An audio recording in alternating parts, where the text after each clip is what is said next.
So on behalf of the Hargraves family and the Absalom family at Kakahu and Rissington respectively, it's our pleasure to host this webinar today.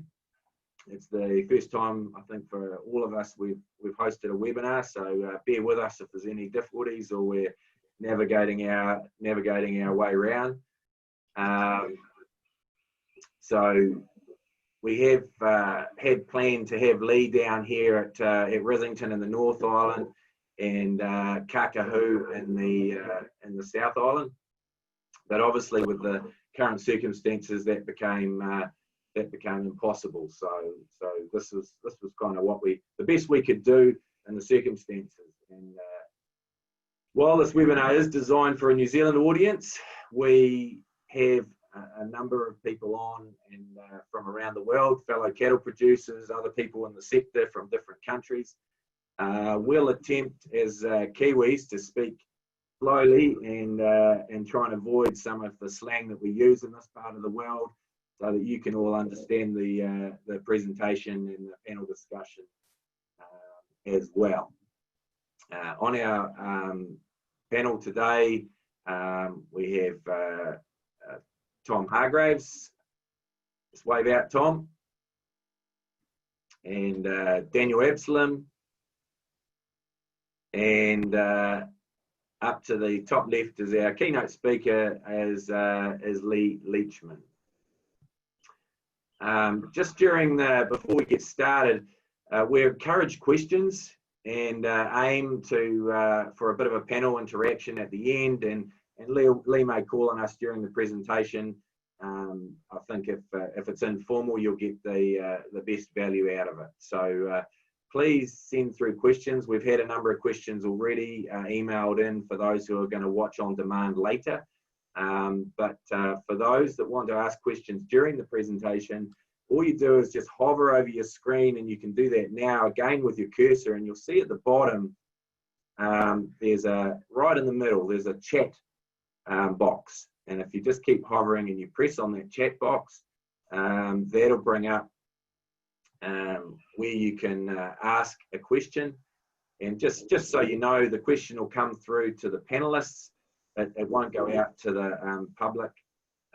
So feel free to just write your question, and at times we would agenda to try and answer those questions as we go, or we'll answer them towards the end in the panel discussion. Where we can, we'll kind of put questions together, so the question might not be exactly as you asked, but we'll do our very best to try and answer them.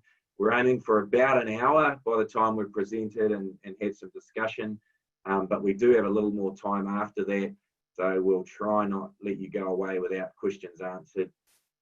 If you're on demand watching this, then we suggest you just email in to the email that's on the registration, which is my email, which is jeremy@rissington.com, and we'll make sure that those questions get answered as well. I'll direct them to the various speakers and make sure we go from there. So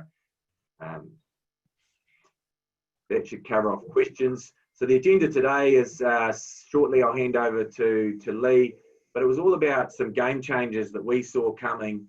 And when we say game changes, this is not just an annual movement in technology. This is a couple of things that are going on, and then blended in with some of the things we've had going on for a number of years have suddenly made a substantial opportunity to make changes in the cattle business and in the cattle and the beef supply chain.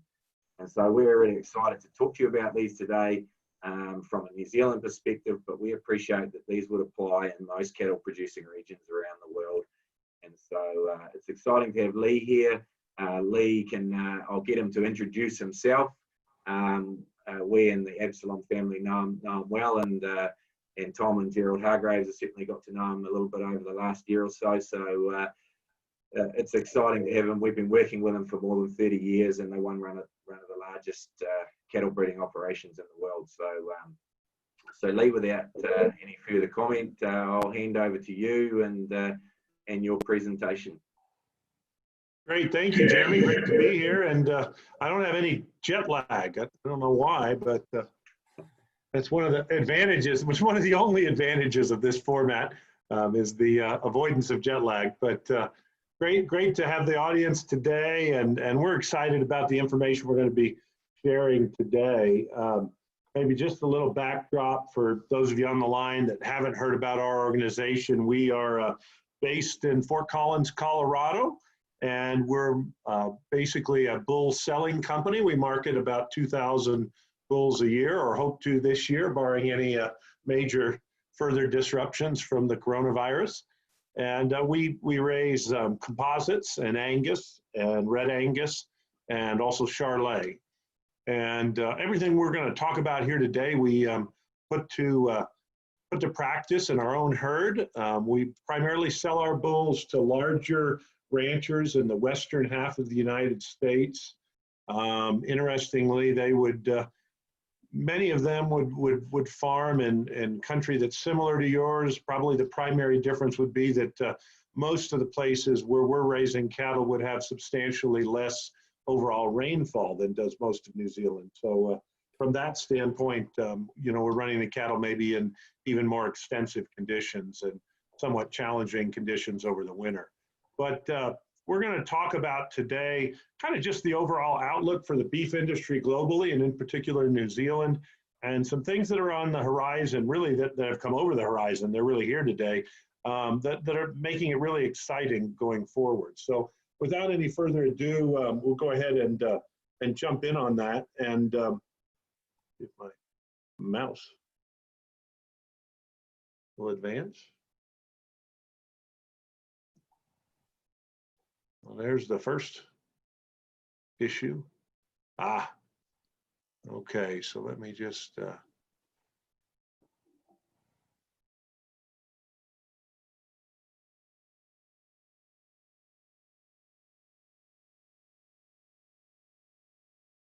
hard to say what happened there. There we go.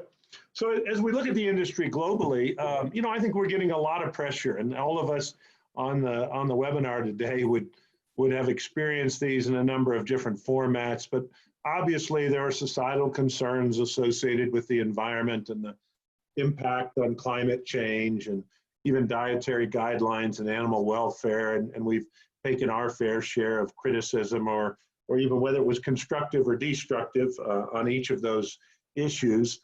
And to a certain extent, you know, there are voices out there that are now talking about, you know, whether we should really be feeding these different feedstuffs to cattle. You in New Zealand are in a good place because most of the feedstuffs that your cattle eat can't be consumed by humans. In fact, can't be consumed by monogastrics. So obviously the dairy cow and the beef cow and sheep are the primary ways, I guess with red deer as well, to digest that forage and turn it into protein. And then as an industry, we've probably been a little slow to adopt technology compared to other industries. And so, you know, those criticisms I think are fair enough, but I think there is a bit of good news, and that's what we're going to talk about today. And I think it really speaks to all of these issues and how we can take emerging technology and put it to use in our cattle operations. And I really believe, I've been giving this talk for several years now, for about 3 years, I think in the next 20 years, we're going to see more improvement in progressive beef cattle operations globally than we've seen in the last 100 years, because the tools that we have available are different today than they were, and they're much, much better. And we're going to talk about really 4 of those primary technologies that are going to have a major impact in New Zealand in the beef industry. The first one will be focused on improving profit through the use of multi-trait selection. And I think we've all been trying to do multi-trait selection, but maybe we haven't been doing it as well as we could. We're going to focus on that.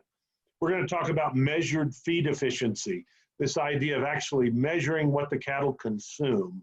We're going to talk about genomically enhanced EBVs and how those enhanced EBVs are allowing seed stock breeders, like those of us on the panel tonight, to make unprecedented genetic improvement on multiple traits. And then finally, we're going to talk about EBVs and indexes that you can put to use in your very own commercial herds. And so that's kind of the outline tonight. As Jeremy mentioned, if you do want to send in comments, type them in at any time.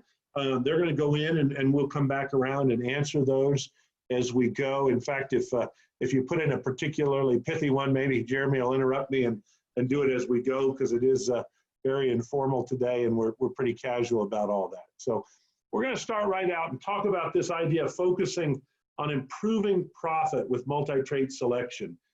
I kind of have a theory that all seed stock, all stud stock breeders select based on some kind of index. We all usually have some idea. Sometimes it's just in our heads. We can't even write it down. But there's a certain way that we like to breed cattle. And if you travel around the various countries where you find beef cattle and you visit breeders, you'll see that this breeder has a certain type and kind that they breed. And in essence, they've done that because in their mind's eye, they have an index. And that's not a bad system. In fact, really, that's been the basis for all improvement that we've had in beef cattle for several hundred years. But I'm not sure it's the best system. And really several years ago, I was challenged by my then partner, Dallas Horton, to come up with a better system. He was talking about buying some bulls from our organization. And he said to me, I need to buy about 20 bulls out of the spring sale. He said, which one should I buy? And like every good stud stock breeder, I'm sure, Daniel, you walk the same walk. I said, well, which trait do you want to improve? And he looked at me and he said, well, I don't really care. I just want to make more money. And it really kind of caught me flat-footed. And this was back in 2003. And I'm embarrassed to say caught me flat-footed because at the time I said to him, well, Dallas, I can tell you how to make this trait better or that trait better. We can focus on the traits your herd needs the most. But I can't really tell you which bull's going to make you more money. And he looked at me very sincerely and he said, you better figure out a way to figure that out because I don't know how we can stay in business if we can't answer that question. And that ended up really being a far-sighted discussion that led us to where we are today. But I think there is an underlying profit function in our beef industry. And a lot of people say that that function is very different from country to country. I tend to disagree with that. As we watch the cattle that excel at Rissington and the cattle that excel in our system, and even the cattle that excel in the UK that we send over there, they tend to be very similar cattle. There are some idiosyncrasies, and we can talk about those. But today, we're in a global environment, a global protein market. We're competing for the share of consumers' dollars. They can buy all types of different food. One of those options is beef.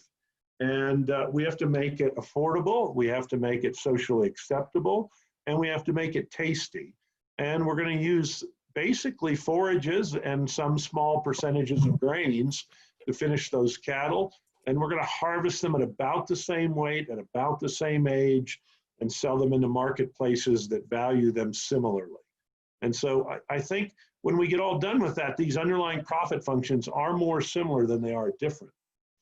So if that's the case, if there is this underlying profit function, we go right back to what Dallas Horton told me and we say, why don't we select cattle that maximize that function? So I want you to think now about what that function looks like on your operation. And when we're doing this on an interactive basis, I like to take pieces of those big sticky papers and ask people, what are the traits that drive your operation's profitability? And inevitably, these areas come up. I mean, growth rate comes up. Obviously, how much the calves weigh is a primary driver when you're selling both finished stock and store stock. Reproduction is really important as you're looking at the turnoff rate from your property, longevity and soundness, how long that factory lasts on your property, stocking rate, which is driven by feed intake, and then carcass value. Those tend to be the traits that are the real drivers in this beef cow operation and finishing operation. Now, inevitably, if we look back in history, operations chose to emphasize one or more of those bullet points. And you don't have to study an operation very long to figure out where they're putting their emphasis. Usually they pick one or two. We'll all give lip service to all of them, right? Daniel, if we're all asked, we say, well, we're selecting for all those, yes.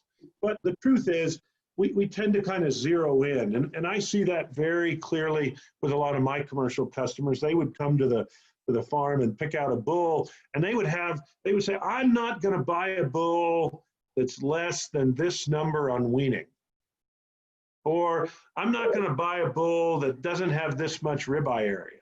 They'd have some independent culling level they'd set for one trait, and they'd push that to the limit in many cases at the expense of all those other traits. And really, that's really the lesson that we've learned with now, almost 30 years of, well, really, EBVs in the US first came out in the 1980s. So we're pushing on to 40 years of experience with EBVs, and maybe we're all slow learners, but the truth of the matter is, I think it's really just starting to set in that if we pick any one of those 5 bullet points up there, the likelihood that one of the other bullet points goes the wrong way is pretty darn high. And so we're in a situation where suddenly we've got these 5 areas that are all really important, and within that there's a bunch of sub-traits, and then we start calculating EBVs for all those traits, and it's very difficult to balance all those different factors. I just look at it from a cowherd standpoint. I mean, obviously output, what does your cow's calf weigh and what's that calf worth? Reproduction includes, for me, calving ease and live calf percentage. Are those heifers breeding at 15 months? Does the cow breed back early? Longevity, does she stay in the herd for a long time? And then, of course, on the cost side, how much does she eat? And I add one final bullet, convenience traits, what's she like from a docility, udder quality, foot and leg soundness standpoint, those traits that really make a difference.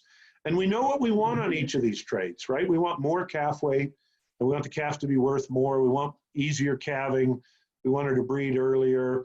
We want her to stay longer. We want her to eat less, and we want more convenience. But I think if we're really honest with ourselves, and I know it's true in the Rissington herd, I'm sure it's true looking at the figures as well, Tom, in your herd. I know it's true in our herd, and it's true in almost every herd I visit. If we wind back the clock for 15 or 20 years and compare the cattle we have today with the cattle we have 20 years ago, really one of those traits has been our focus, right? Daniel, what had our focus been? Growth. Growth. That's what we love, and we're really good at it. We're good marketers because we can sell you all on the idea that if we got a bigger number, whether it's the actual weight or the adjusted weight or the EBV for that 400-day trait or whatever it is, the bigger that number is, the more money you're going to make. Well, I think if you think about it carefully, it's really all these traits that drive your profitability. And if we make growth go up, I'm going to tell you that virtually every other trait on that screen goes sideways or the wrong way. And that's just what happens. I mean, calving ease as growth rate goes up, tends to go the wrong way. We've done a pretty good job with EBVs to mitigate that. Fertility goes the wrong way. Longevity goes the wrong way. Cow cost goes up because they eat more to grow faster. And unfortunately, even the convenience traits tend to go by the wayside. And so it's been a real hard task. And I think one that we've been trying to get our arms around, but really it isn't. I would say that perhaps a significant portion of the seed stock industry globally still doesn't think about all these things. And I get to see a lot of people that make indexes that are still just growth. And yet we know that all those traits are driving our profitability. And so we need to think about them all. As we think about past the cow-calf stage, when we get in the fattening stage, certainly feed conversion and the value of that carcass and the weight of that carcass and animal health are big drivers. We think there's up to a $600 spread between animals that go into the fattening yards here in the US at the same weight and same sex. The big differences there. We think carcass quality is a big driver. I don't know if Jeremy, if you want to speak to that a little bit in terms of the recent developments in the New Zealand market. Yeah, I think it's one that New Zealand beef producers have looked on over the years and kind of been, I guess, at a level of admiration for the focus on quality in the US and felt that we haven't been paid for it here in New Zealand. But as your previous slide pointed out, we still get paid largely on those other characteristics, but quality is, and a number of our meat processing businesses have started to build a grid, and maybe not the same as the US, but largely it's driven off marbling and quality characteristics. There's a number of programs here that are now paying for that. And I think and it's funny, we sort of say, oh, but because we produce off grass, we don't need so much marbling. But then, but actually, it's probably the opposite, because we have less energy in our feed. So therefore, we probably need animals that have a higher propensity to marble off a lower energy diet. And so therefore, in a funny sort of way, we end up again back at having the same types of genetics. While we're not focusing on the high-end marbling that you might in the US, they're probably the same genetics that are producing them off grass. And I think that's what we've found over the years, is that the cattle still rank the same. And they might be different levels of expression, but they still rank the same. Thank you. Thanks for sharing that, Jeremy. And then we still come back to one of the major drivers of profit being fertility and longevity, and crossbreeding, of course, is a major way to improve that. We increase the number of pounds weaned per cow exposed. Why is that? The crossbred cattle are more fertile. They have more live calves, more weaning weight. Cows live longer. All those traits come together and add value to the hybrid vigor. And so really what we need today is an index or a series of indexes that can look at those cow traits, those fattening traits, those carcass traits, and hybrid vigor, and give us relative predictions across all of the breeds from which we might choose seed stock. And that's been a challenge in and of itself, because a lot of the breeds are on different scales and they're not comparable. And so we started out building a database, and in that database we put over now 1.3 million animals, the Rissington animals, the Hargrave animals, animals from the UK and all over the United States are in that database, primarily temperate breeds. And we use that database to generate 3 primary indexes on beef cattle. And I'll just walk through those very quickly. The first of which is an index in the US we call $Ranch. It's profit from birth through weaning, so it would model a cow-calf herd that sells calves off after weaning. And it's looking at milk and growth, fertility and longevity, and cow feed intake. And if you select for that index, you'll get an optimal level of milk. We don't want to make dairy cows. You'll get growth that's rapid and early, but it will not favor big cows. You'll get cows that are very high on fertility and longevity, and cows that eat less than average. And we'll come around and talk about why that is a little bit later. We then have a finisher or a feeder index that's profit from weaning to harvest. That takes into account feed conversion, carcass value, and carcass weight. And in the not too distant future, that'll have an animal health component as well. And then we put our profit index, which is kind of the complete cycle. It takes the ranch and the feeder and puts them together. You can see on the slide that we have these numbers projected in the middle of the screen. At the bottom of that lot 1 animal, he has a ranch of 92, a feeder of 174. So that 92 would say that his daughters would make $42 more profit than would have the daughters of a bull that's 50. And that'd be per cow per year. On the feeder side, he would make $24 more profit per feeder compared to a bull that's a 150. It's all comparative. It's looking at marginal changes in profitability, both on the revenue side and the cost side. And then finally, dollar profit is projected on a bull, assuming that bull has 100 calves in that bull's lifetime.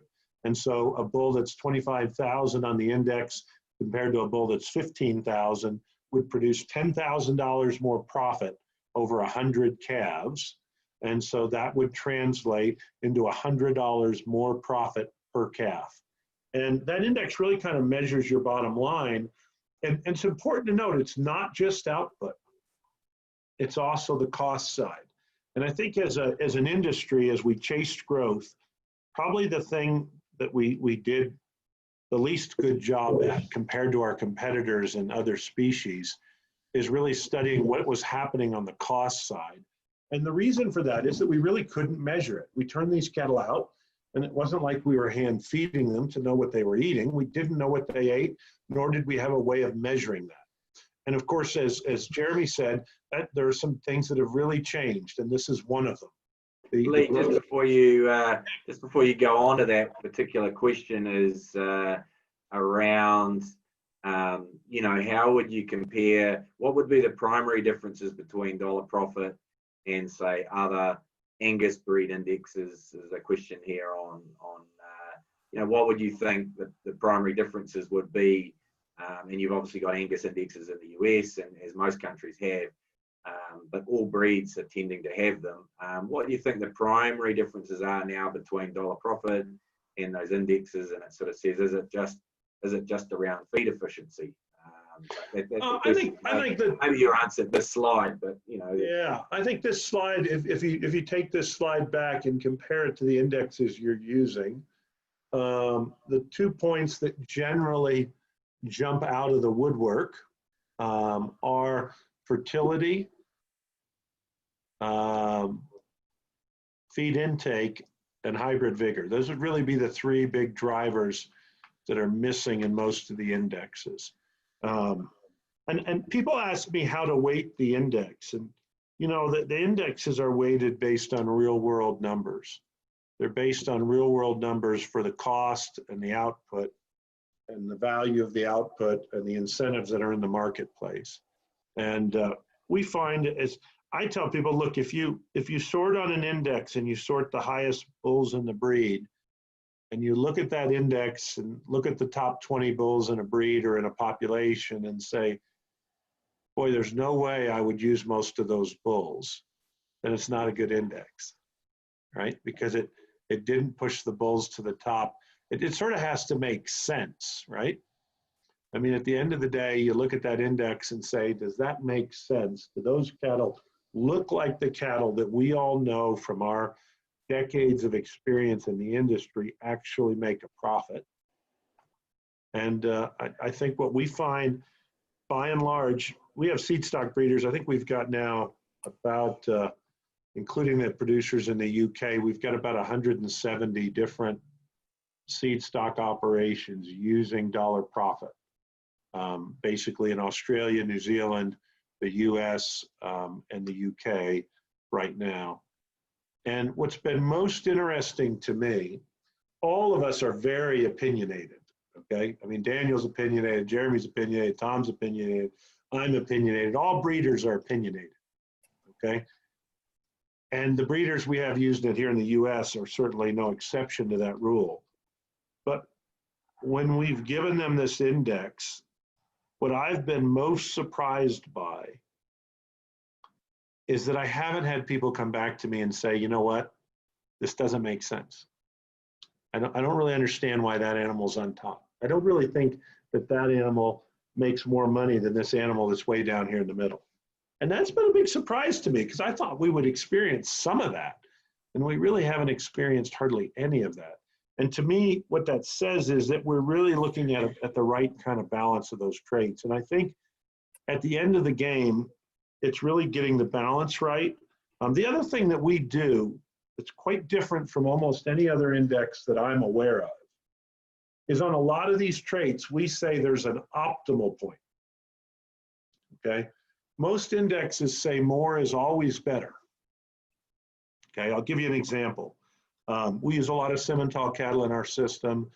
There's an all-purpose index that the Simmental Association generates. That's a linear index. So when you change a trait, you get an improvement in that index, okay?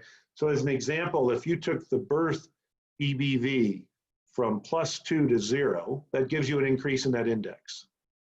If you take it from -10 to -12, it gives you the same increase in that index.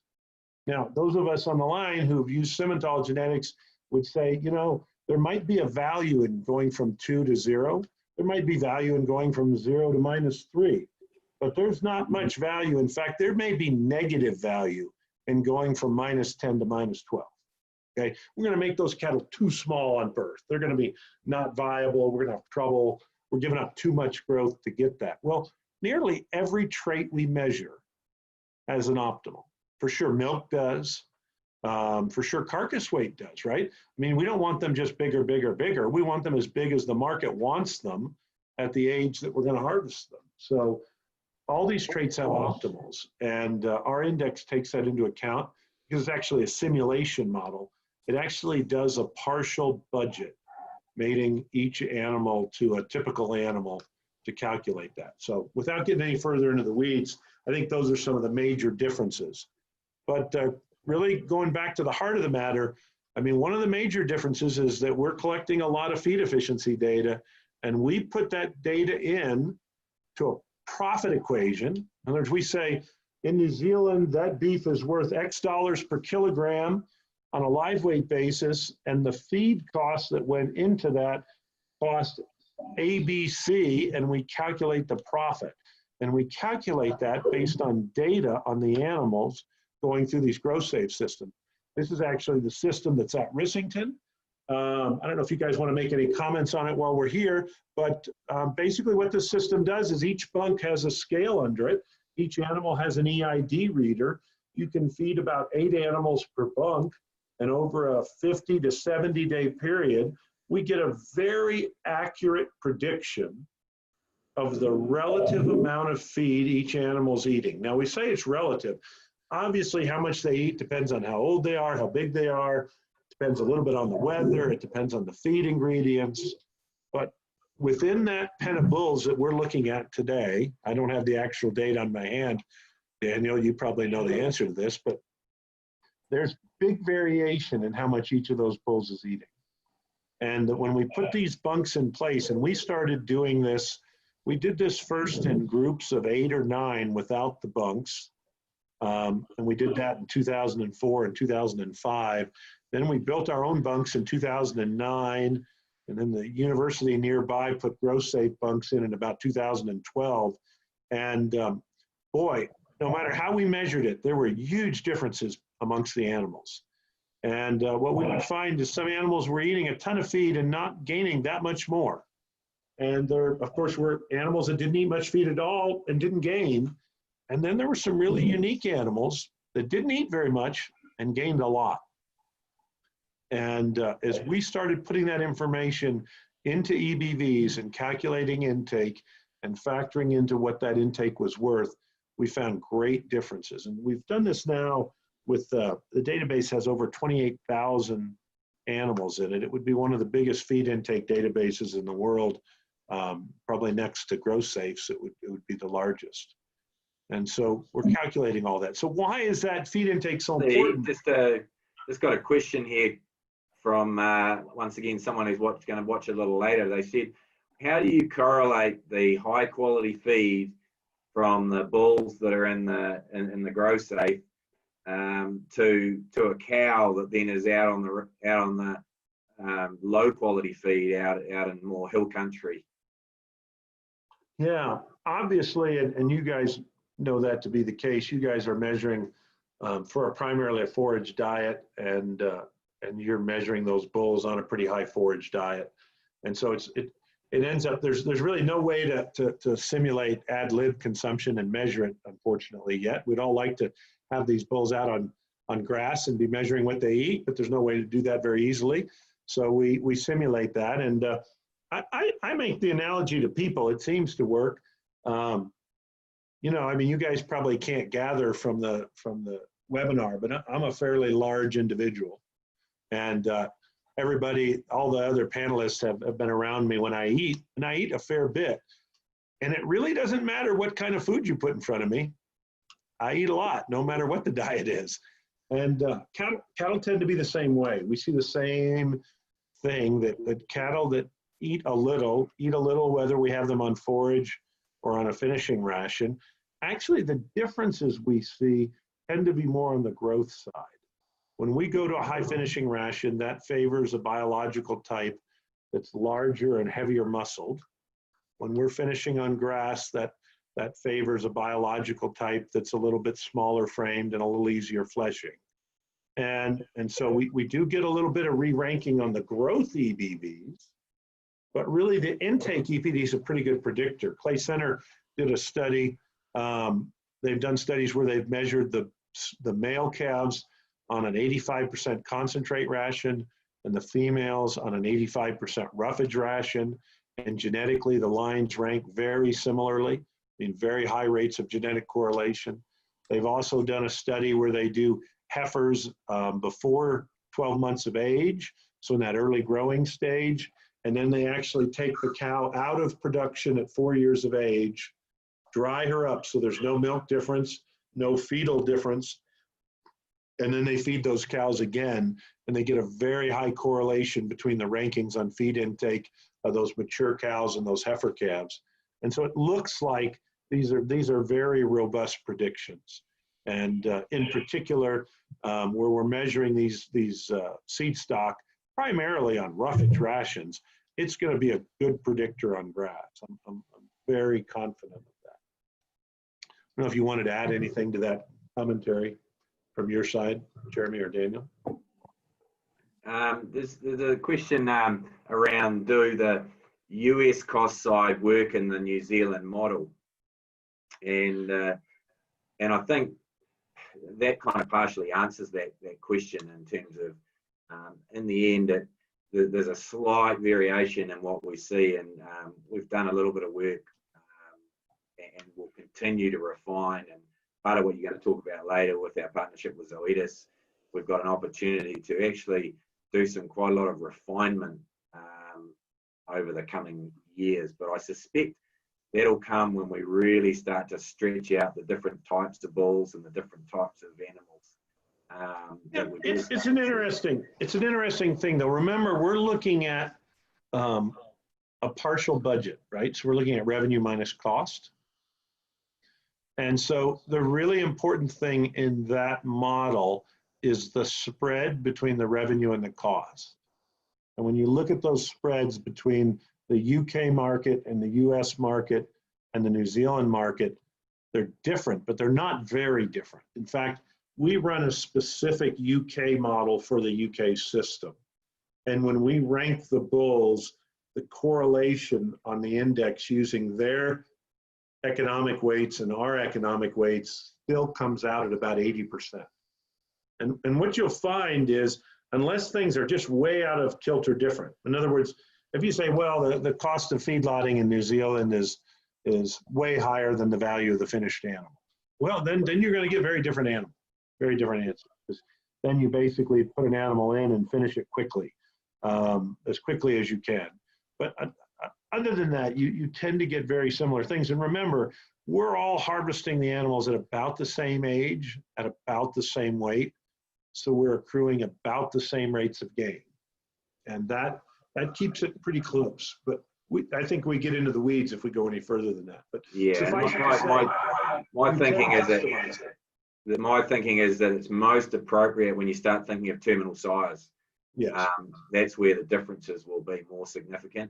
Where you're dealing with an animal that has maternal characteristics, overwhelmingly those maternal aspects are going to drive the index and the dollar profit. So it really will be when we start to get, sex, semen, and all sorts of other things that it'll stretch the job out. But there's one other question here, Lee, which probably is appropriate to ask at this time. One of our highest cow costs is wintering. To get through a winter on low quality feed without supplement, she needs to go into the winter with good fat or significant fat cover. What correlation is there between feed cover and feed conversion? I guess this is appropriate because the winters that your cows go through in the US is materially tougher than the winters that our cows go through here. Certainly on the visits that we've had to the US, those cows have to forage through snow, and it's a tough go. We were worried, obviously when you measure feed intake, you want to select against it, right? You want to select for animals that eat less and still grow more.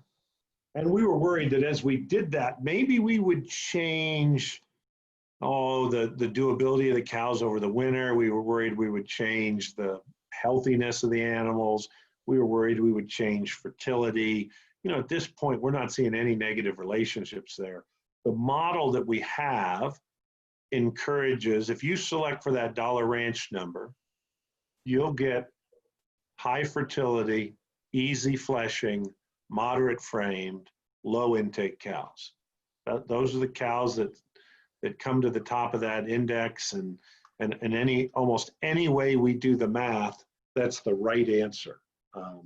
And so I think these models are pretty well penciled out to select for the right cattle. But let's go ahead with the slideshow, because I think we get to a point where we kind of show some of that information. So again, why feed intake is so important? You know, feed is a huge portion of the equation. This is the average costing here from the U.S. About 53% of the total cost in rearing a calf to weaning is coming from feed and feed resources. That would include your land, your grass, your rent, all of that. But it's a huge aspect.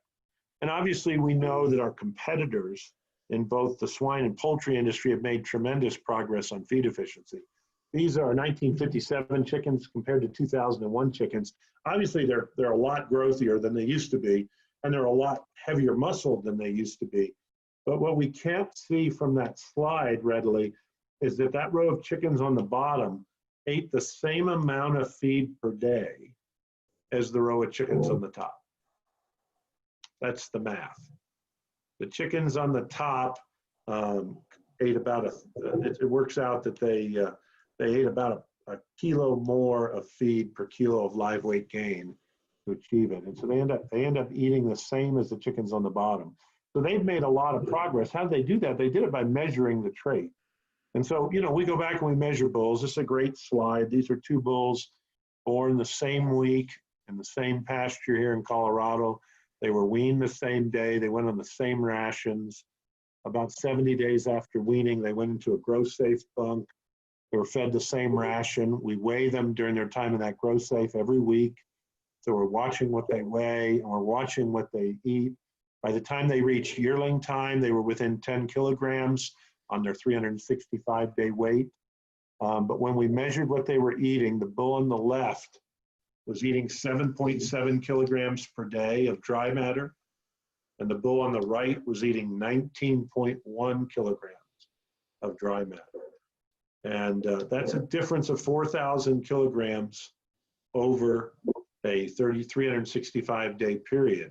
And this is a highly heritable trait, okay? Of all the traits we measure, how much they eat might be one of the very most heritable traits. It's up around 40%. The bull on the left converted 4.4 to 1, 4 kilograms of dry matter feed per 1 kilogram of gain. The bull on the right was 10 to 1. And that trait's 40% heritable. So a simple way that I like to think of this, the bull on the left, you could take 112 of his daughters and support them on the same number of hectares as you could 75 of the daughters of the bull on the right. And obviously, if we start thinking about those two herds of cows, the 112 cows are going to make way more money. Way more money. It's just and these are the extremes. I mean, like if every 300 bulls you measure, you're going to find one that's this far out, right, Daniel? I mean, it's that. Yeah. This is as far as it gets, okay?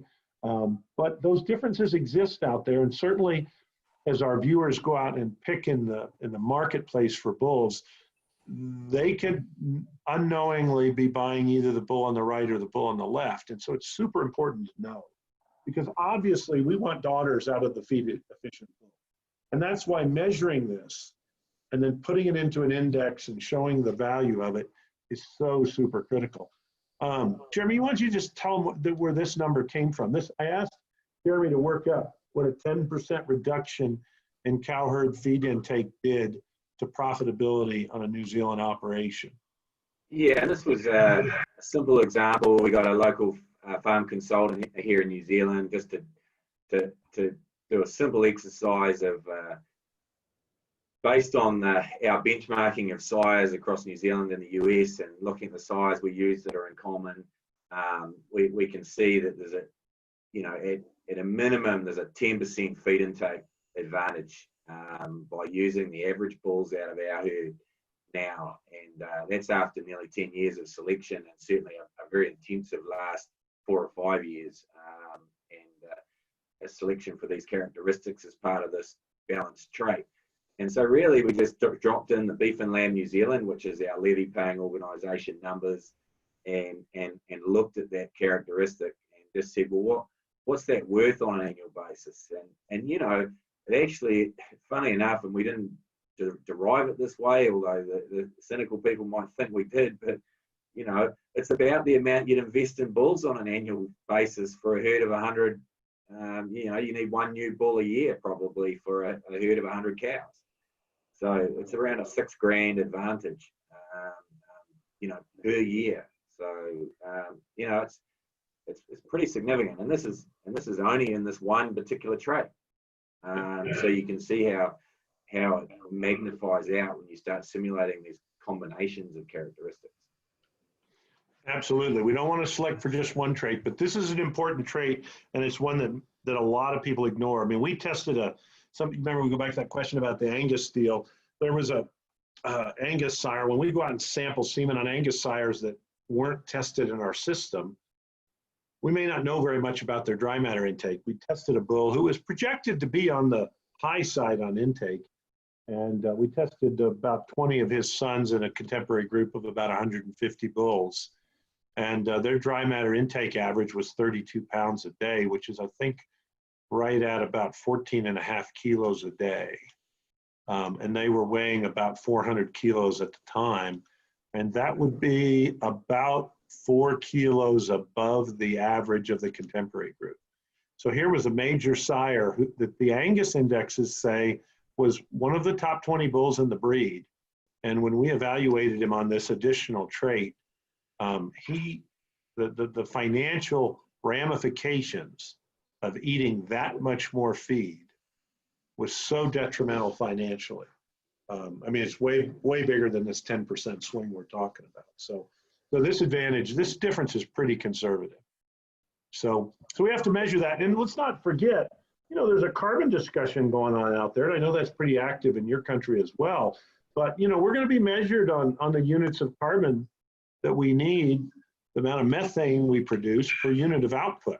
And I think at the end of the day, the output's going to be edible beef.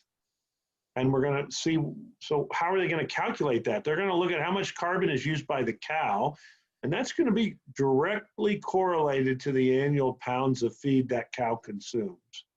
And then they're going to look at reproductive efficiency. They're going to look at weight weaned per calf. They're going to look at feed conversion during the post-weaning stage. They're going to look at yield from a live weight to edible product and the percentage of grain used in the system to make up the total feed consumed. All that's going to go into play, but I think we can sense already that the kind of indexes that we're talking about today are going to reduce our carbon footprint. In fact, the program in the UK that breeds our composites, they're doing a carbon study with Alltech. And the preliminary results on that are showing that because of this combination of traits, it's not just feed efficiency, it's feed efficiency combined with good growth rates, combined with good muscle yield, combined with good reproductive efficiency and longevity. They're achieving a significant reduction, well over 20%, in the amount of carbon produced per unit of output. And I think that's just going to be massive. I mean, we know that consumers are concerned about this. We know that we can use beef cattle to help mitigate the accumulation of carbon dioxide in the atmosphere by reducing our methane output. And when we do that, we're actually a solution to the climate change issue. And I think that's tremendously valuable. So just a sort of side footnote on that before we go on to the second major shift. So the first shift is we've got to look at the profit function. The second shift is we've got to measure the cost side of that, primarily feed intake. The third shift is genomically enhanced EBVs. You know, let's face it, those EBVs have been working quite effectively in dairy cattle for some time now. And New Zealand would be keenly aware of that. There would be very few producers in the dairy industry that would not be using genomics heavily to select their seed stock. But the reality is we haven't really had that tool very effectively in beef cattle. Part of the reason is that until very recently, we didn't have the computers we needed to run all these 50,000 SNPs and correlate to the data in an accurate system. It's really just been, I think, in the last 5 or 6 years that these, what they call one-step BLUP systems have existed. And there's 2 of them now. There's one called single-step BLUP. There's another one called Bolt. They're fairly similar in what they do. There are some differences, but they're both extremely effective at taking all the performance information we have and then all the DNA information we have and giving us the best prediction. And what that best prediction is telling us now, you normally come in, you look at this yearling bull or this 18-month-old bull, the bull has no progeny. At best, he was individually evaluated for about half the traits that we're concerned with. So we have about half the traits where we know what his sire did, we know what his dam did, we know how he performed relative to his contemporaries. The other half the traits, all we have is the average of the sire and the dam. And you need only look at a group picture of the Absalom boys to know that you don't always get average. There is significant variation that can come from the same sire and dam mating. And that's certainly true in my family as well, and I'm sure it's true in almost everybody's family on the line. And it turns out that what happens is you don't get 50% of the genes from both of your parents. You can get a skewing of that. And particularly on certain traits, you can get the bulk of the genes from one side. And in fact, you can actually end up getting a lucky roll of the die, and you might end up far superior to both parents on a certain trait. And you might get the unlucky roll of the die and end up far inferior to both parents on a set of traits. And so now the DNA allows us to look at that. And we get to get this information on traits that the animal's not even evaluated for. So we can look at a yearling bull. On that bull, we probably have birth weight and growth rate and maybe a feed intake record and ultrasound data and scrotal and frame, but we don't have a prediction of lifetime fertility on that bull. But the genomics says, look, when we look at the genes that bull got, those genes translate into an advantage or disadvantage on lifetime fertility. That bull, we have no prediction whatsoever about what his udder quality is going to be. We can look at his dam, right? We can look at the dam of his sire, but what are the genes that he received? And so these genomics add significant amounts of information. It basically is the equivalent of getting 5 to 20 progeny depending on the trait measured. So this is a huge advantage. It means that we're going to make better mating decisions, and that is going to accelerate our rate of genetic progress. And we can see that if we look at the data. We partnered with Zoetis. Zoetis is obviously an animal health company. They're global. They're one of the largest 500 companies here in the United States across all industries. And they've got great expertise. They've got, I think, about 17 or 18 PhDs in their animal breeding program. And that team developed with us a single-step BLUP analysis on the 1.3 million animal database that we all participate in. And from that, they generate a weekly set of results that include EBVs and our index calculations. And that's really going to allow us to accelerate our rate of genetic improvement. When I say our, I mean ours and Hargraves and Absaloms and Rissingtons. And Daniel, you should just speak to, how you're seeing those differences come back, as you guys now have genomically tested a large percentage of your population already.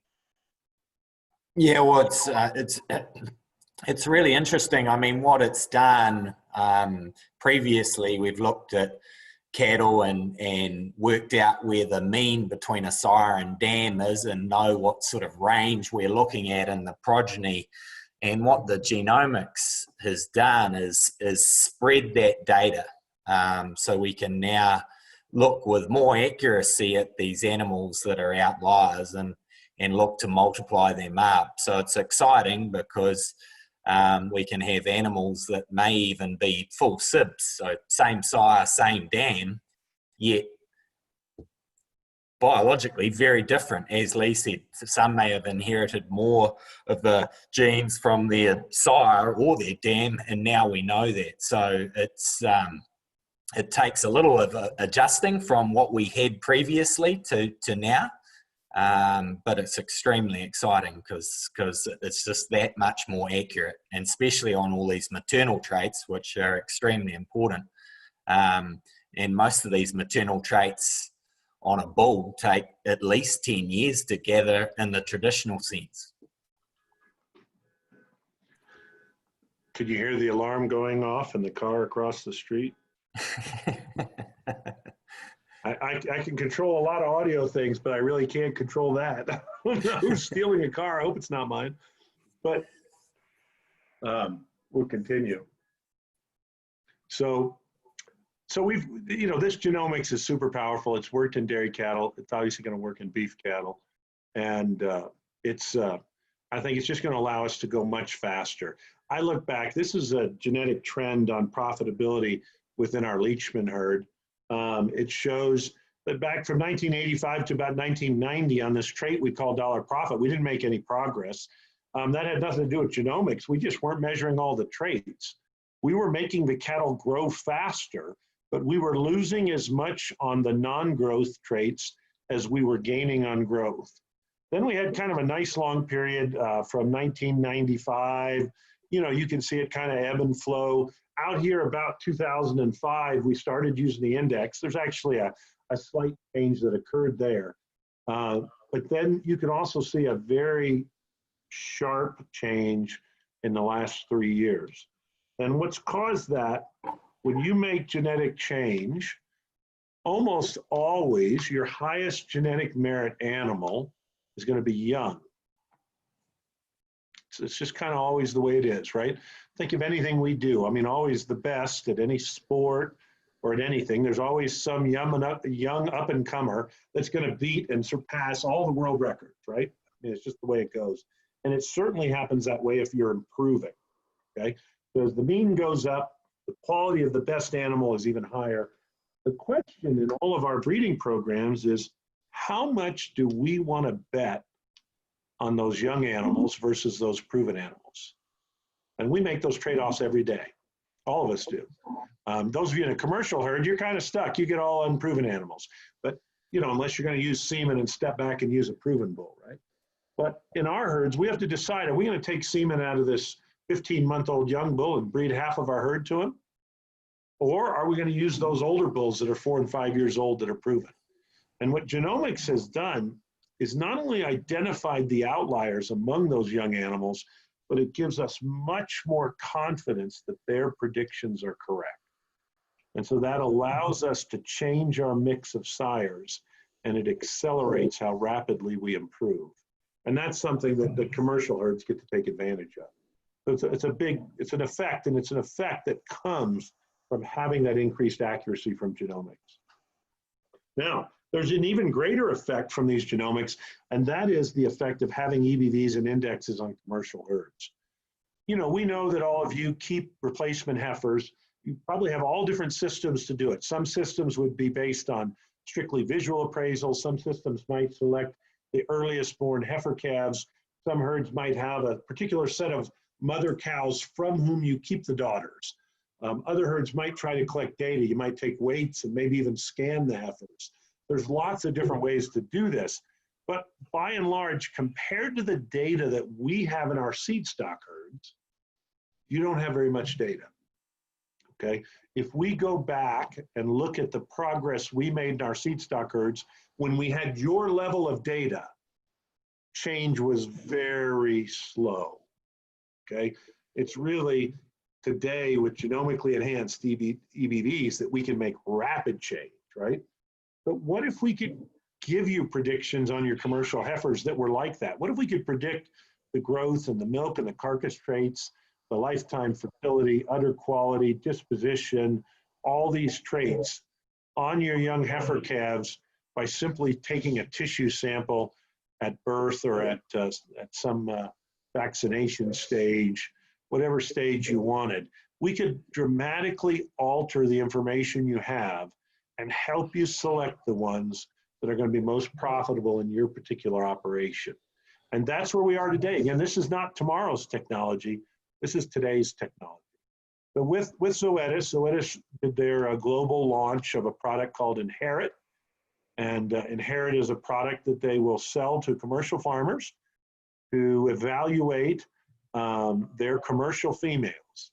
It's multi-breed genomic testing that's going to provide a suite of information to help you make better genetic insights and better replacement heifer selection and better mating decisions on those heifers.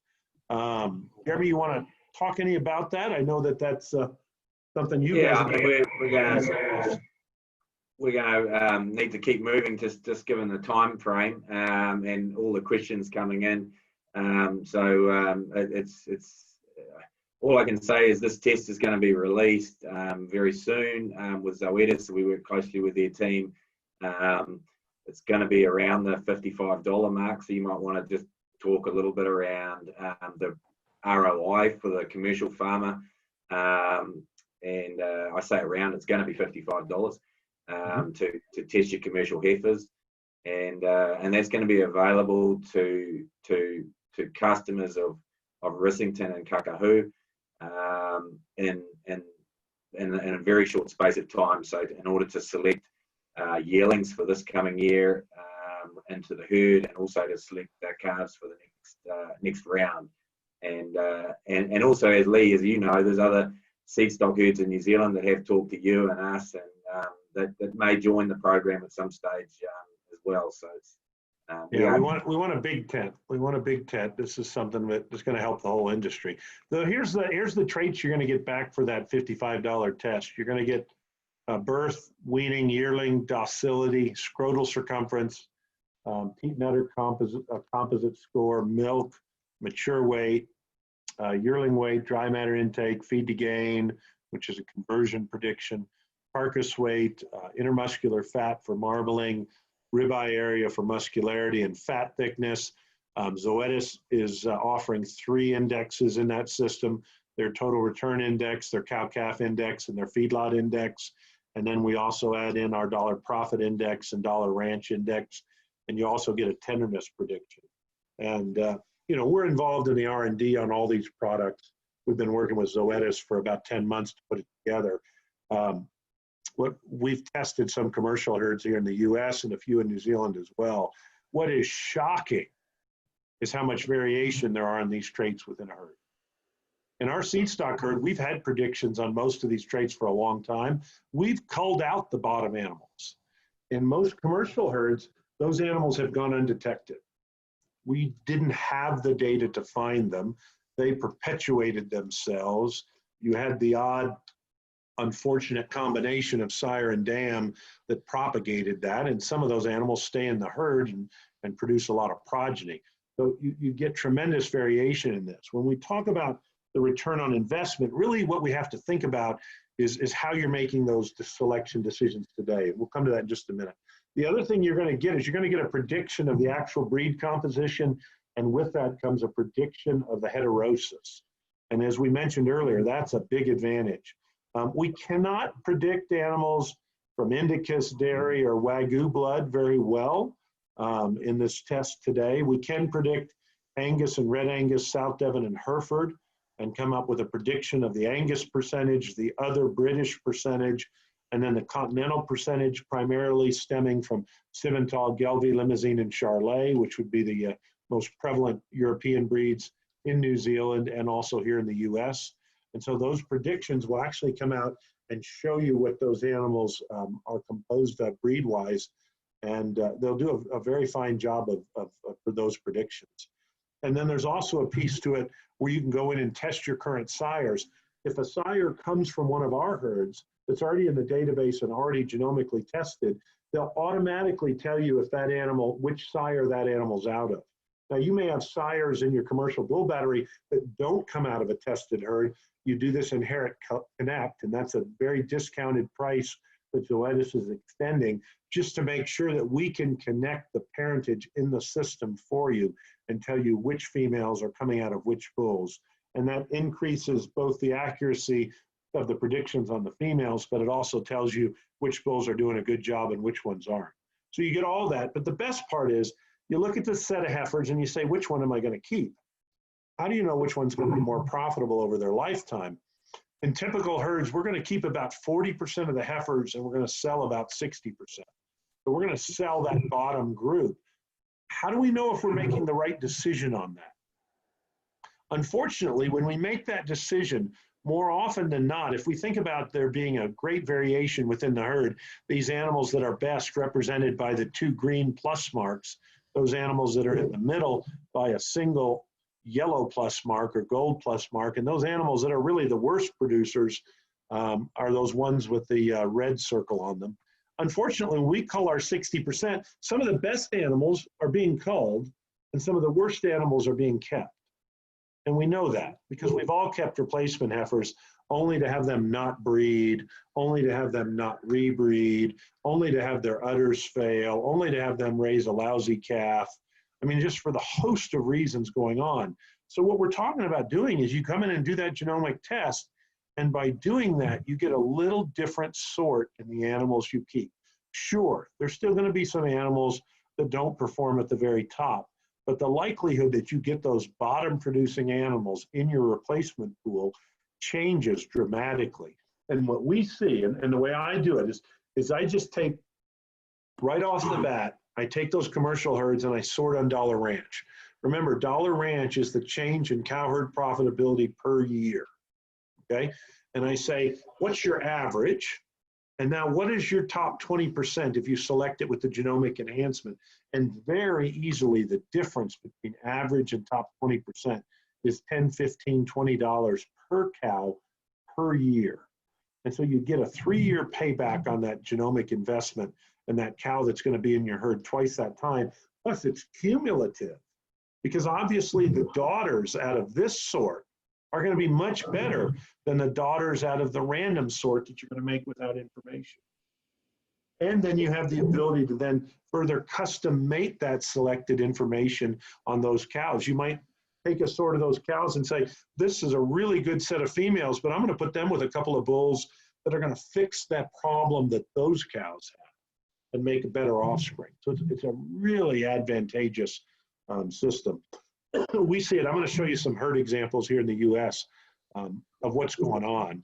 And they're using these genomic tests. We have a herd in Montana that's been selecting for that dollar ranch. They run 3,500 cows. They calculate their cost of production. They've been using our bulls since 2008. Their pounds weaned per cow exposed, which is one of their key profit drivers on their ranch, has gone up 12% over the previous 10 years. That's a huge increase. That shows us that that dollar ranch index is doing what we want. The cows are getting smaller, the weaning weights are going up, the fertility is improving, pounds weaned per cow exposed is up. This is another customer. This customer has a complete cycle. They rear the calves on their farm, then they take them to a finishing lot and finish them. I just want to point out one thing here. If you look, the in weight between the 2 years, 2008 and 2012, was about the same. But look what happened to the daily gain. The daily gain went up. So the growth rate in the calves went up. But the feed intake per head per day on a dry matter basis in pounds went down. And they increased the feed efficiency by over half a kilo less feed per kilo of gain in just a 4-year period.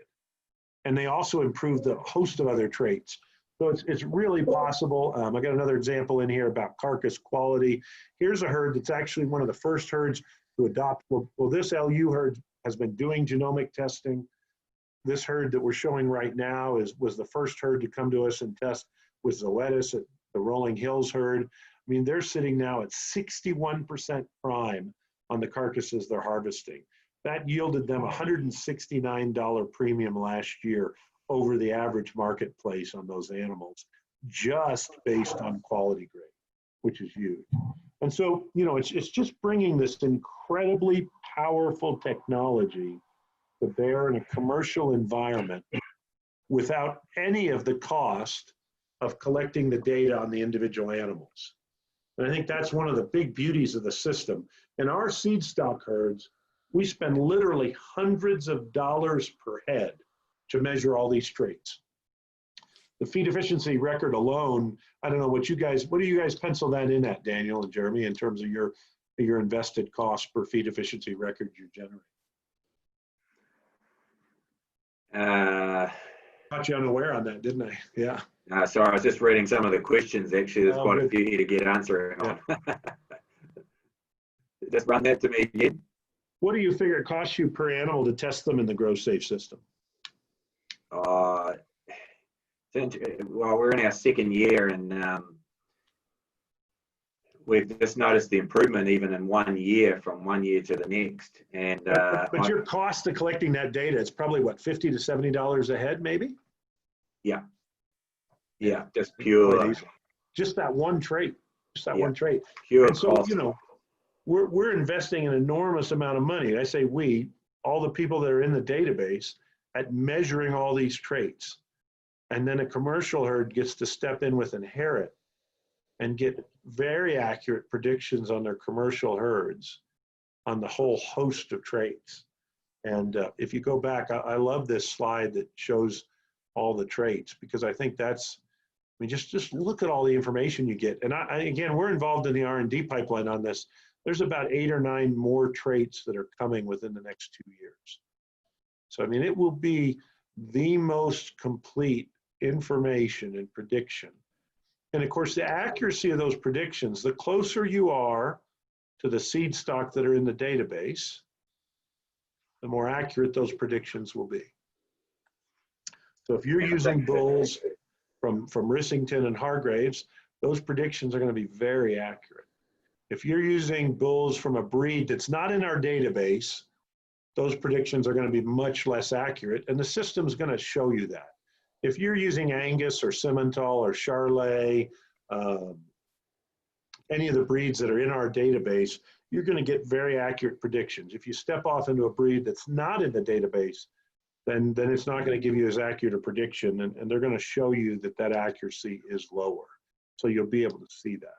But it's yeah, I think in New Zealand they're going to test the herds that are customers of Kakahu and Rissington in the next 6 months. So that'll give them a real accurate view of the variation that might exist between the New Zealand herds and the US and UK and Australian populations.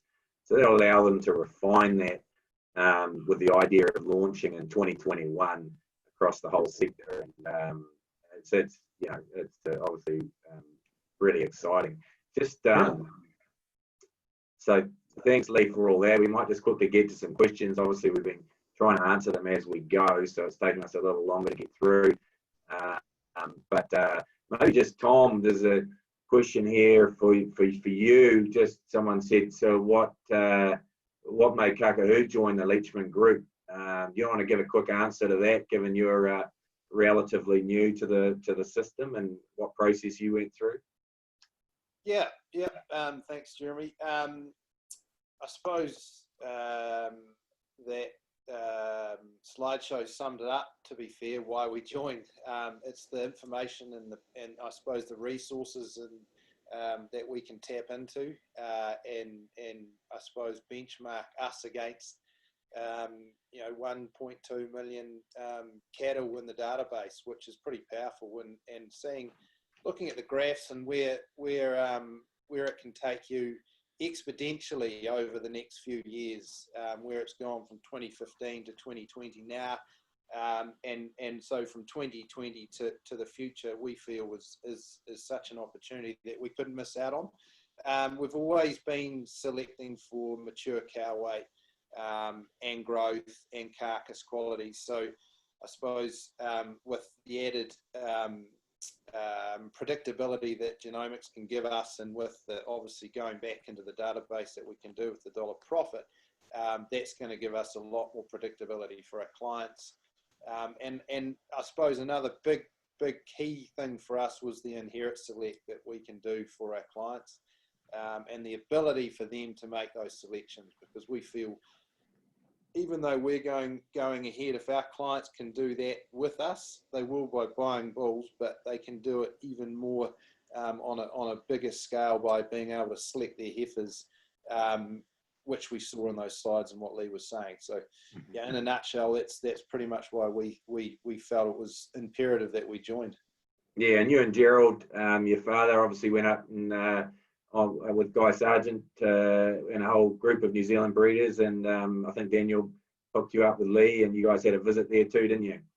Yeah, we did. Yeah, and went to the presentation that Lee does the day before the sale, and there's a lot of speakers that he can tap into, and yeah, it's just an impressive outfit. So it was certainly something that ticked the boxes for us. That's cool. Just going to a few other questions here. And perhaps, Lee, maybe just it'd be remiss of us. There's a couple of questions here regarding the outlook for beef. And given, there's people here from around the world on the webinar and signed up. You're in the largest beef market in the world. It's had a fair bit of upheaval of recent times. There's a couple of questions regarding the kind of backup of slaughter animals in the US due to COVID. What are you thinking, or what are you seeing up there in terms of the coming market outlook for the next sort of 6 months? And then there's another question that kind of relates to that, that's talking about the effects of the swine flu and the opportunity for beef, as these increasing consumer demand in these different markets for protein, or certainly high quality protein, and also what are the impacts that you see coming, and specifically given you got a New Zealand New Zealand audience who rely heavily on export, unlike you guys at domestic consumption. Fair enough question. I mean, obviously no one has a crystal ball, and particularly not in these times. I mean, what we know is that on January 1st of this year, the outlook for beef demand in the U.S. and globally was as good as any time I've been in the cattle business. Partially because of what was going on in China, partially because of the strong world economy, and it looked, for all intensive purposes, like demand globally, for maybe the first time in a long time in the beef industry, was going to outstrip our ability to supply it. Okay, we always have gone through cycles here in the U.S. where we expand, we get too much beef, price goes down, we contract, price goes down further, we contract further, we hit the bottom, price goes up, and then we expand. But we were on a long plane of expansion of production, not necessarily cattle numbers. Cattle numbers were actually down, but production was increasing because of increased efficiency, basically, of the system and higher carcass weights. But then we had this disruption, and obviously we don't know what's going to happen in the short term. We don't know what's going to happen with China's economy. That has a big play. We don't know what's going to happen with the global economy. I mean, certainly if we look at the U.S. stock market, which tends to capture people's expectations, the outlook's pretty favorable. I'm actually quite pleasantly surprised that the price of beef predicted for next spring, so basically a year from the original outbreak, is now within about 10% of where that price was prior to the outbreak. So that's interesting. So we've recovered, substantially, because the total drop at the bottom, we dropped almost 30%. And I'm sure your markets did the same, because it just followed in suit. But let's talk not about what we think is going to happen in the short run, because none of us are in this business in the short run. There's not a single, there's nobody in the cattle business in the short run. You can't be in the cattle business in the short run. You bought a property, or you leased a property, and you invested in animals. And so none of us are thinking about 1 year. I think the question really that people need to ask, and we'd love to focus on the short run because it's sort of mysterious and everything else, but what's the long-term prospect?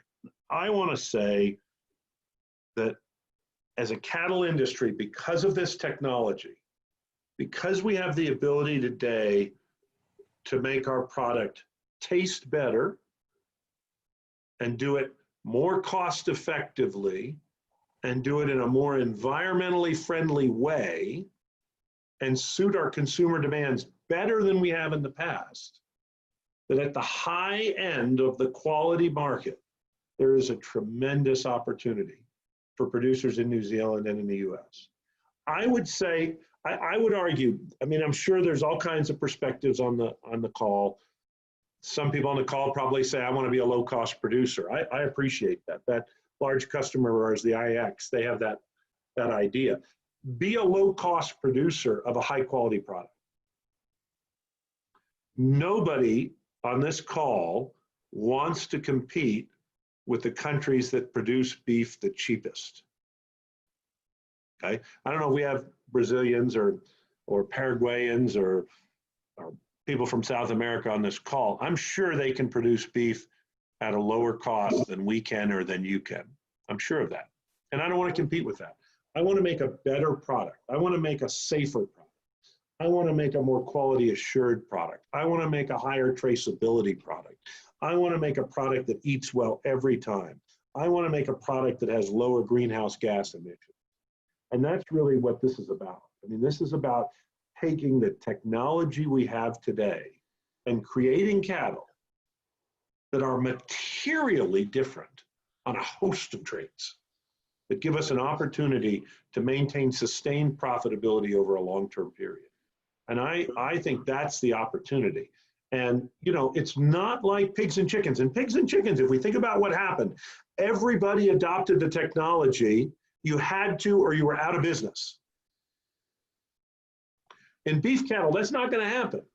There's going to be a small segment, people like are on this call, that are going to adopt this technology, and they're going to have an advantage. And that's cool, because that's hard to get in a commodity industry. But the fact that your competitor does not adopt the technology will give you an advantage. And so here's a chance on technology that works to be an early mover and build an advantage that's cumulative and sustainable. I think it's super exciting, and I'm really excited about the outlook for beef. I mean, we're charging into all new kind of areas for us. We're expanding. We're owning more and more commercial cattle through harvest. We're very enthusiastic about the outlook for the market for beef, much more so than I would have been 10 or 15 years ago, to be honest. So Lee, just on that, to come down a little bit from that level, how accurate are the EBV predictions of these young animals with no phenotypes, you know, for breeders looking at these numbers? Yeah, we're getting into really technical stuff now. It depends. It depends, right? It always depends, okay?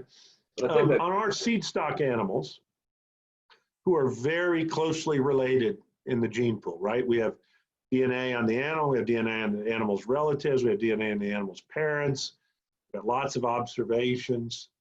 The DNA is driving about 70 or 80% of that prediction. The phenotype is only driving somewhere between 20 and 30%, and in some cases less, okay? If we were looking at dairy animals, the number is closer to 90% genomic, okay?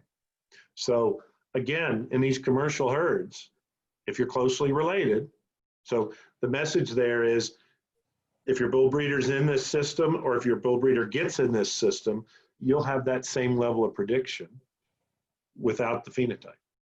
It's very powerful technology. I mean, it's just Zoetis is, you know, one of the great things about Zoetis, they like to validate things, okay? A lot of these companies don't. They just go release stuff. Zoetis is really not in that camp. So what they've done is to make the foundation population for inherit. We went into a feedlot in Nebraska, and we typed about, I think we typed just over 5,000 animals now. And we're looking at predictions of the carcass traits on those animals, some of which are related to our bulls and some are not. Very few are sire identified. I mean, I think less than 15% are sire identified. And the predictions for marbling level and rate of gain and all these traits, they're lining up with exactly what we predicted. So it's, I mean, I'm pleasantly surprised by the accuracy of those predictions. It's cool. There's a couple of questions here. One is the weighting of the various traits tweaked as differing circumstances come about, you know, in dollar profit? Is that kind of tweaked on an annual basis or updated? Yeah, we haven't made very many tweaks in the last 2 years. And we started with the guys, this model, the simulation model that runs dollar profit. Some of the people on the call would have met Dr. Steve Miller, right? Because Steve was with beef and lamb New Zealand, right? With Ag Research. Ag Research. Ag Research. It was with Ag Research, okay. So he was with Ag Research, and Steve developed the simulation model that does the prediction that we still use. And it was a really good model. In the early days, we tweaked it a lot. Since then, we haven't tweaked it very much. As we bring these new traits on that we have now that are in development at Zoetis, we'll start tweaking it again, because obviously, as we find these new traits, we want to figure out how they fit in the model. One of the things we're trying to figure out right now, we have teat and udder score. And so most of the traits in the model have hard financial numbers. In other words, we know what feed costs. We know what the slaughter animal's worth. We know what a marbling difference is. We know what increased cutability adds to value. We know what increased reproduction adds to value. We get more calves.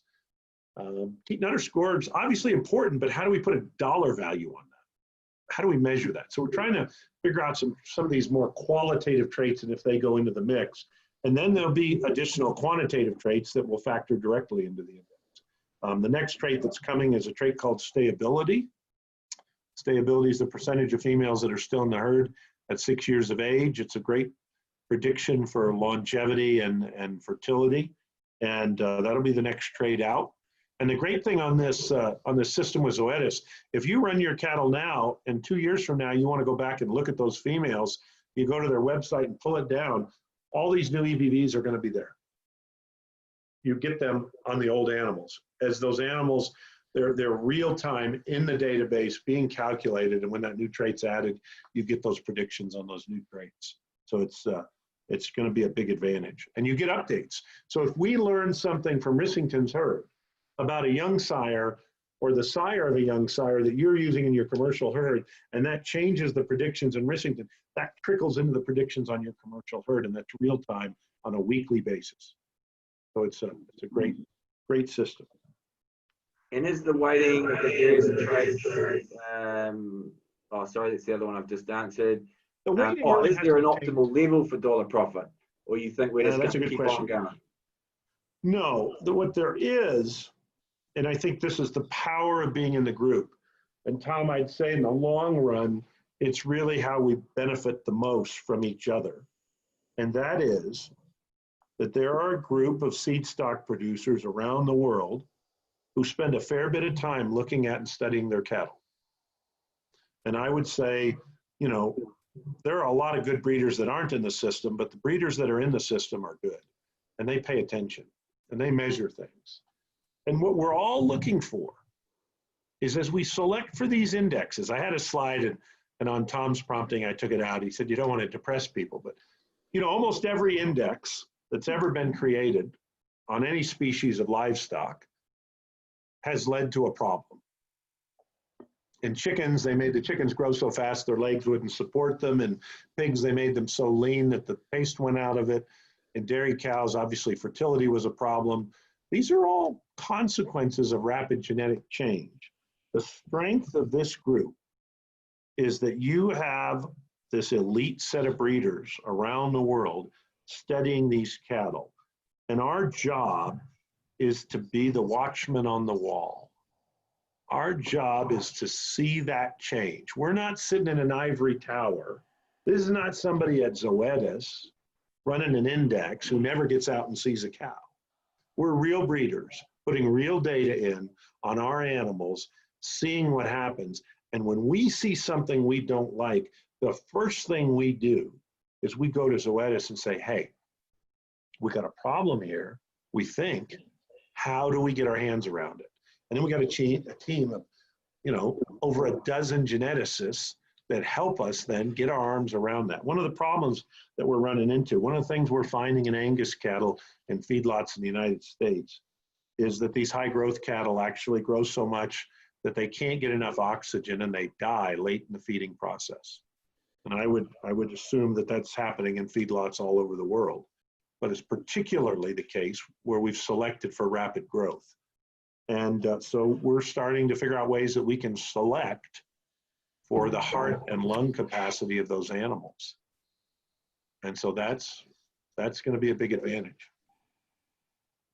So finally, I think we have one more question, but we've got lots coming in, and I think probably means we need to maybe have another session in a little while and have the opportunity for people to come back on and maybe ask some more questions. And sure. we're all learning about this. We might post written answers to all of them as well. Yeah, we could do that. And if we test our replacement heifers, what percentage of the crop do we test? And, you know, we have 150 heifers and we made approximately 70 of them. We made approximately 70 of them. I mean, I can jump on that. We see you testing around 80% of those heifers born. You want to cast the net wider than what you would traditionally do to find those animals that are best to take into the herd as replacements. And, you know, stepping forward, we ask you to register your interest with either Rissington or Kakahu in terms of running that product with Zoetis Direct, and we will look to test your 2019 born heifers before the spring to allow you to select those high profit heifers before you make them, and then look to test your 2020 born heifers that would be born this spring, either prior to weaning if those calves are yarded prior to weaning, or at weaning to give you the results shortly after weaning. But 80% would be the round number that we would test if heifers born. And what that'll do is give a prediction of it'll give you an idea of the variation in your overall herd. And you know, depending on how big that variation is, depends on how you might adopt that test over the next few years, or how aggressive you might be with that test, how you consider things like AI to change things more rapidly. You know, you'll find it, once you get this information, it'll open up a whole heap of discussion questions, and that's why we want a group of people that can help answer those questions. And but they're all really positive questions to be asking, and things that are going to directly affect your bottom line, like immediately. And it's you know, it's awesome times. But so there's a number of questions that we'll try and answer over the next 24 hours that have coming in, and we really appreciate the number of people that have taken the time out, particularly in New Zealand and you know, and also Australia, the Southern Hemisphere people. It's sort of it's a chunk out of your early part of your day. Obviously, in the Northern Hemisphere, it's the end of the day. So a special thanks to Tom and Daniel for helping out, and a real special thanks to Lee. Really appreciate the time, Lee. And I think we're all learning this technology is, you know, we're only ever going to get you over this part of the world maybe once a year at best. So opportunity to maybe, you know, share more ideas and the likes. Yep. And go forward. So thank you very much. Thank you all for attending, and we look forward to your feedback. So maybe of getting Lee back, but also other presenters, as Tom said, when they go up to Leachman, they've got lots of really good presenters that he has at his seminars, and I'm sure we know a number of them, and Lee can help us access some of those people to, you know, just present, and maybe for an hour, and depending on the time frames or timelines, we can get them in and use this now and take the learnings out of COVID, and let's start leveraging this technology to communicate with each other and make calls. So thanks, Lee, and we appreciate your time. And thank you, guys. Thanks for watching. Have a good day. Thank you. Bye-bye.